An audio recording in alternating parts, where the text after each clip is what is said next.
Well, welcome back to another episode of Mr. B's Garage.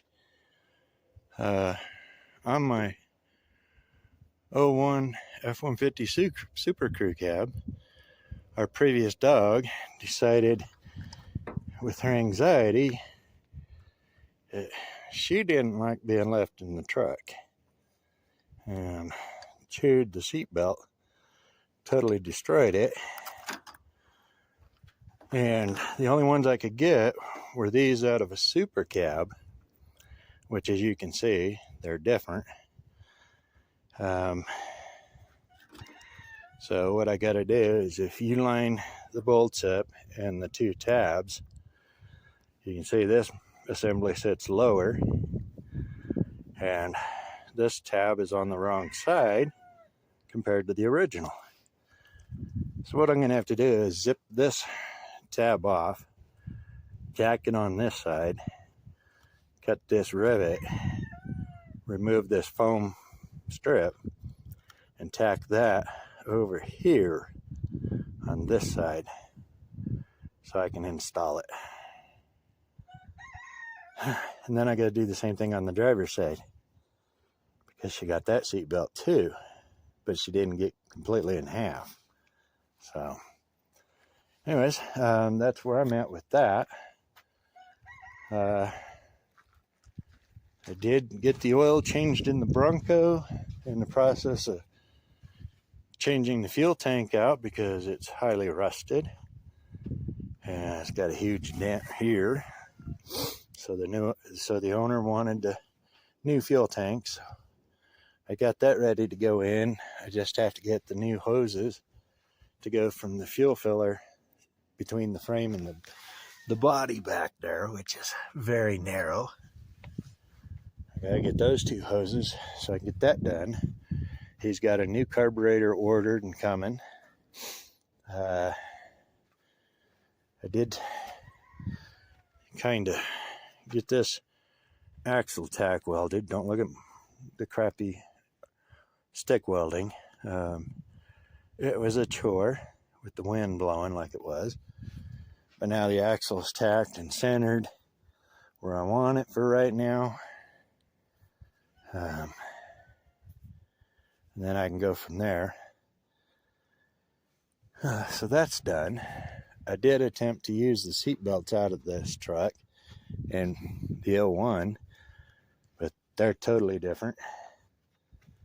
So, and to do this, sorry for turning around so much, what you got to do is pull the sill plates front and rear out, pull the door seal off front and rear, pull the interior panel out, move the seat all the way forward, and then back here you come in and, oh shoot, and the seat belt mounts right in. Let me see, this at pocket, this is where the tab goes to lock it in place. This is where in the process I had to split this plastic clip right here so I can get the seatbelt in and out of that. Had to notch this plus up there so I could get the seatbelt out, and had to pull the grab bar off so you could get to everything. So yeah, that's where I'm at on that. And you can see this is bent at a straight 90 degrees, and it's real short on this end. But on the new one that I got or picked up, or I should say new used one,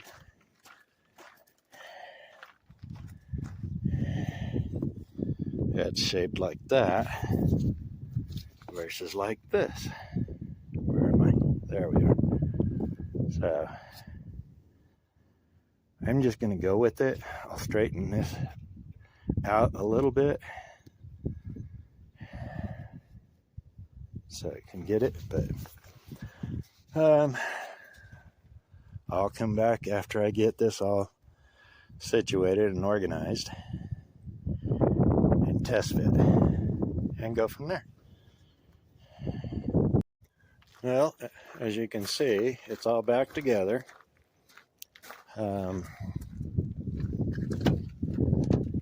Everything's put back like it's supposed to be. Seatbelt does work now and stuff. I'm not happy about this cut. I'll probably squeeze it together and put some super glue on it.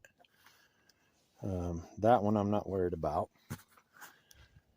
But one problem I do have, and I didn't think to look at it when I had it apart, is this adjuster will go down, but that's as high as it goes up, and it still comes down. It's always something. But this side, chewed it in half. So then I'll have to take and put the 2 seat belts back in the back, because I was going to originally try to use them, but they were totally different. So, but yeah, she's back together. So now my wife can be safe. I gotta give that poor thing a bath. These are the fuel lines that I gotta get replaced for the Bronco fuel tank. These are pre-formed. Let's see, there we go. You can see it's got this, and then it pinches down here. This side was so all dry rotted up across here. When I stuck the screwdriver in to try and wiggle it loose, it split. This one is the main fuel line. It tore. This is the vent line. I ended up having to cut it to get it off. So, and that's the used oil for the Bronco. I gotta go turn in. Yeah, I gotta straighten out this dent on the skid plate, and you can see that dent down there in the bottom. I gotta straighten that out. I gotta get my sandblaster set up and going so I can sandblast all this and this side and get it painted and put in. Get that done, get the carburetor put on. Then I got to take that front tire off, and I'll repair the wheel on it where it's cracked.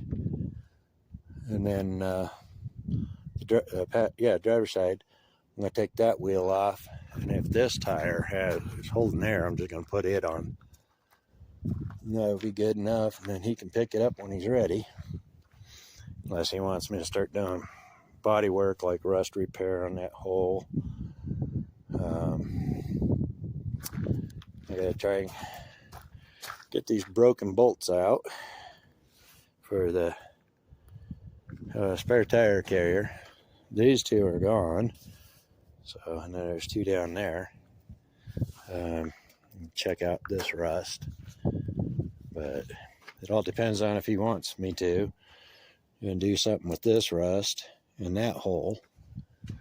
This would probably be easier. I mean, it's not through, but it's getting close. So it would probably just be easiest just to do the replacement patch panel for that whole section, and then repair that bottom part of the door. And right here where the trim is. But it all depends on if he wants me to do it or not. Yeah, when I had it running, it ran great.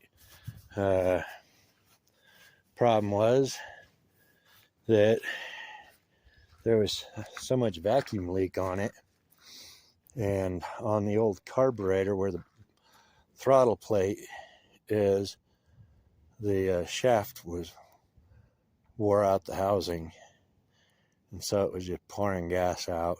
And of course, the oil was like 50% gas, 50% oil. As soon as I opened up the drain plug, it just ran out like water. And the gas was so strong. But yeah, that's where I'm at.